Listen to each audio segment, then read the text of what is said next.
Hey guys, so today didn't really go as planned. I did want to show you guys the fragrances inside of Louis Vuitton, but they didn't allow me to record, but it's okay because I got some samples. I didn't get everything I wanted, but it's whatever. I did get a few. There are a few that really caught my eye. So let's go ahead and talk about the samples that I got in the bag. They had quite a range. They had like probably 20 plus fragrances. Some of them, they were okay to me, but then others I absolutely loved. Next one that I remember spraying is Matier Noir. I got a sample of this one. This is quite dark, like in the name Noir.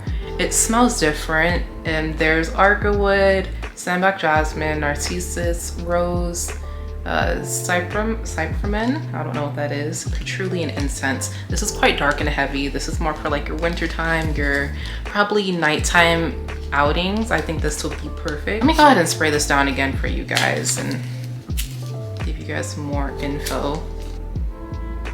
In the air, that smells quite nice. You do get a deep dark rose in this fragrance, a deep dark red rose. And it smells quite animalic, kind of leaning on the barnyard side. You definitely pick up patchouli and incense. I don't think this is gonna be for everybody, but for the people who love more barnyard-like scents, it doesn't lean all the way over there, but it's like teeter-tottering towards that side between animalic and barnyard. And then the rose comes and kind of cleans it up. The patchouli and the incense keep it heavy, but the floral notes definitely make this a more clean fragrance. Not absolutely clean, but you know, more balanced and more romantic. This is definitely more on like the date night side, like a nice evening event. In the winter time, I think this would be a great scent. We're still in winter, so I think this will still be a good option. Definitely something you want to sample first before you go into buying a full-on bottle, because Louis Vuitton fragrances are quite expensive. They're $385 and up. Beautiful but different, something that you want to try before you buy. And yeah, I rate this just off spraying it, just off this initial smell, probably a 7 out of 10. One fragrance that I was really wanting to try from Louis Vuitton was actually Spell on You. I finally got to see it and smell it inside the store. I wasn't that impressed like I thought I was gonna be. I know it was more of like a floral, light floral scent, but it didn't really stick out to me when I sampled it. So I'm gonna sample it again for you guys. And then I'm gonna give it more of a wear time on my skin just to see if I really like it or not. These are just, you know, initial reactions to the fragrances. And my thoughts possibly could change later on in the future, who knows, but here we go. The opening smells like peony. It smells really nice in the opening.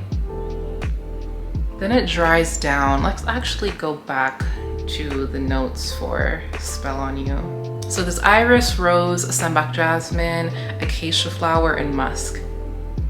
On my skin, it smells like there's something woody in here, but in the details, it doesn't say. Sometimes they're not gonna tell you everything that's in the fragrance, but to me, I don't know, I get something woody. And I don't really know what acacia flower is. It probably could be that has this deeper tone to it. But yeah, I don't know if I love this one. It smells odd on my skin. Like I said, I need more time with this fragrance to see if I really like it or not. But I think this is more of definitely more of a spring, summertime scent. It definitely wears on the lighter side. So yeah, that Spell on You. Right now, I would rate it a 6 out of 10. Yeah, it's just not my favorite at the moment. So the next one, ooh. Yeah, these fragrances have some names and sometimes I cannot pronounce them, but let's see. Cœur béton. Cœur béton. Okay. Translator is saying it's Cœur béton. I don't know. Hopefully I'm pronouncing that right. If I'm not, I'll throw a little picture on the screen just in case. But this one, I don't remember if I sampled this one or not. Okay, so keynotes in this one is pear, jasmine, ylang ylang, patchouli, amberette, and narcissus. So here we go. That smells really nice. Wow, I didn't even pull it up to my nose, just in the air. That smells really good. I like this one. I like this one. Just off rip, this is really good. This is definitely a springtime scent, spring, summer. I think it's the pear note that just makes it really juicy and sweet.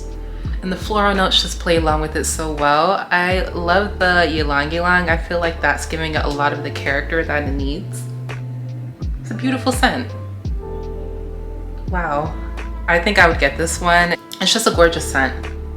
Definitely more on the feminine side. Uber feminine, very happy, joyful, carefree type of scent. Yeah, I wouldn't mind owning this one. That's a gorgeous scent. Very beautiful, puts a smile on my face, makes me think of the color yellow for some reason. Yeah, that's gorgeous. Fun scent. Next one is California Dream. I remember sampling this one. I wasn't that excited about it, but the bottle is pretty, and then this is the sample vial. It's pretty. I like the ombre color. So this one more than likely is gonna smell very fresh and citrusy. That's probably why I'm not a big fan.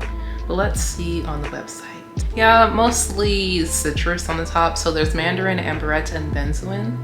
Yeah, opening is just very citrusy. This is more of like a freshy daytime or early morning type of scent that's just gonna invigorate you and get you ready for the day. It reminds me of something I've smelled before actually. It just smells very familiar.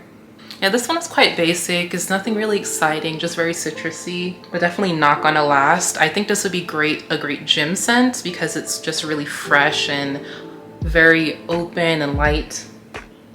Yeah, this would be something I'd wear in the gym, but for the price that it is, I don't think I would buy a full bottle just to wear this to the gym.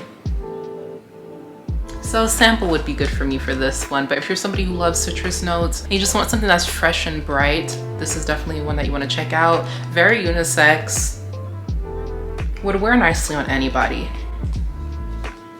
Then we come to the last one. Ooh, this one I liked. I remember this one. Attrape-rêve. Okay, so this one is Attrape-rêve. Oh my gosh. These French words, they kill me sometimes. Attrape-rêve. You guys heard the translator. I don't know. I can't pronounce that. But this one I liked. This was a good one. Okay, so keynotes. There's cocoa, peony, lychee, patchouli, Turkish rose, ginger, and bergamot. This fragrance features some keynotes that I really love, so no wonder why I just loved it off initial spray. Ooh, this is quite sensual in my opinion. I think the cocoa is just bringing out that sensual vibe. This is definitely a date night scent. I think it's super nice. It's not overwhelming. It's not overly in your face. It's just soft and pretty and caresses on your skin. Hopefully this gives a good scent throw. This is something I would buy.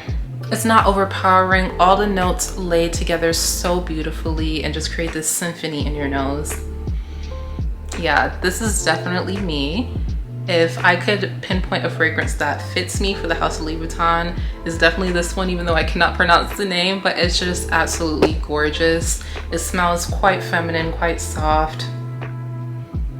It's just beautiful. I love that. That's a 10 out of 10 for me. It's quite expensive. It's $450, but I think I would be willing to spend the money on that because, well, gorge, straight up gorgeous.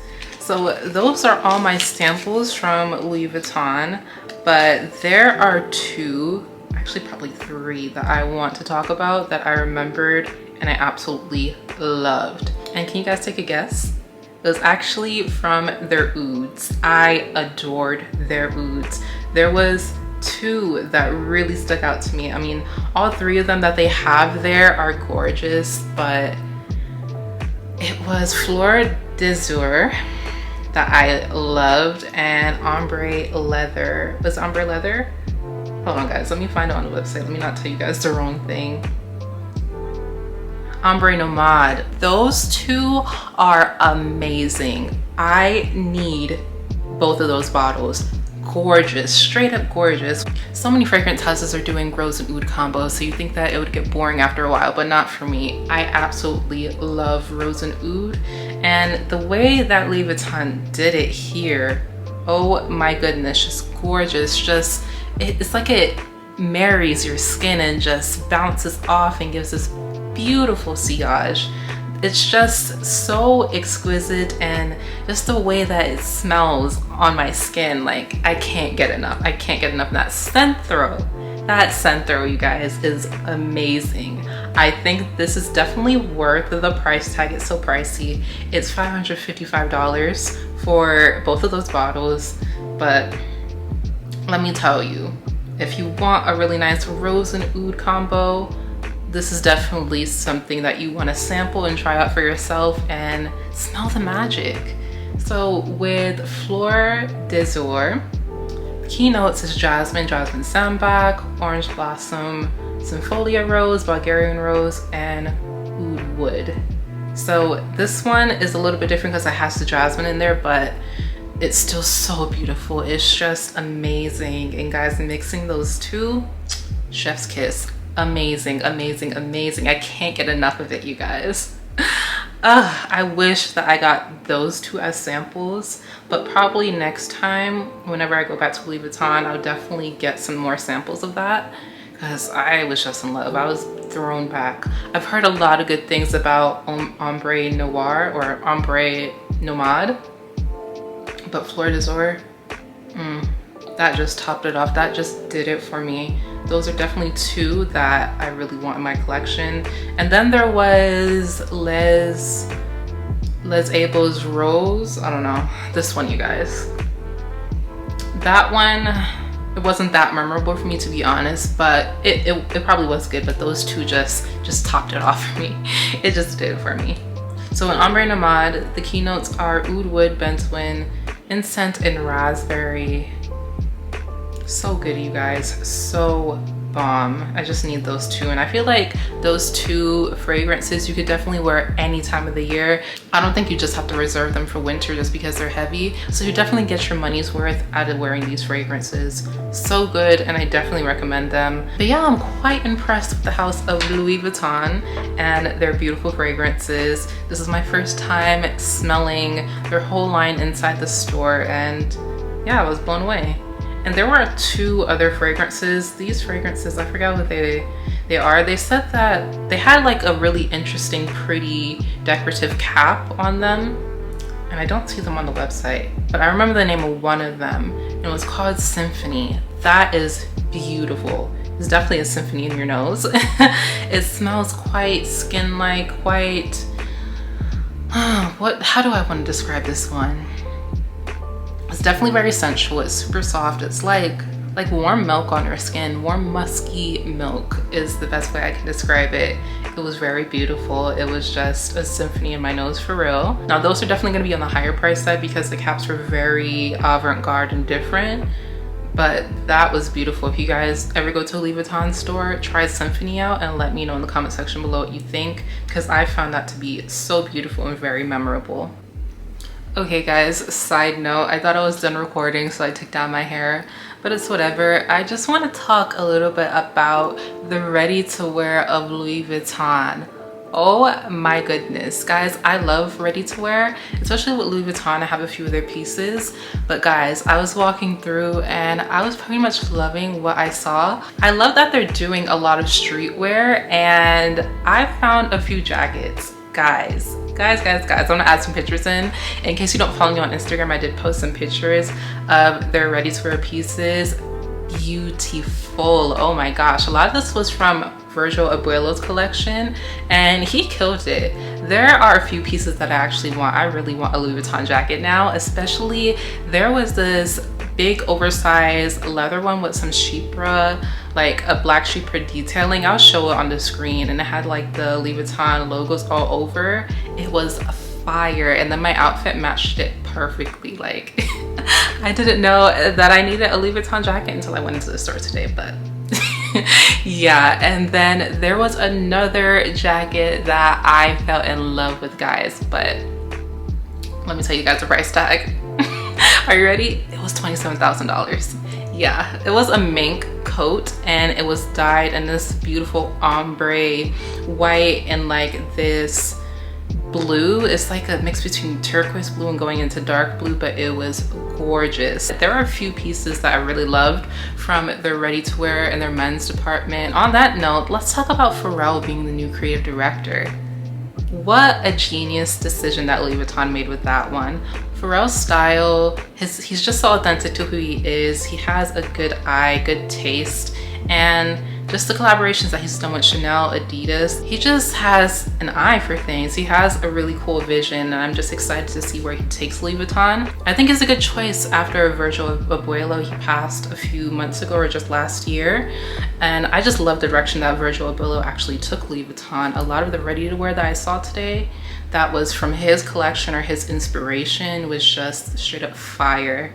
And yeah, I'm just excited to see what Pharrell does with the fashion house, and I can't wait for his collection that is supposed to come out, I believe, this upcoming summer. So we'll see. Hopefully it's fire as I'm thinking it's going to be, and I'll probably do a reaction, maybe, who knows. So yeah, guys, I'm super into ready-to-wear. I think it's so fun, and especially a lot of the pieces that I saw today were fire. And then the sneakers at Louis Vuitton are just so elevated. If you guys didn't know, I got a pair of Arcolites and I absolutely love these. I think these shoes are an art piece. I don't think that everybody's going to understand them when they see them, but if you're into fashion, if you're into art, if you're into that whole creative space, that creative world, then when you see these, you know, like, these are fire in my opinion. And I just can't wait to get some more. I really want the ones with the orange and blue detailing, and probably the black ones with the Louis Vuitton logo all over.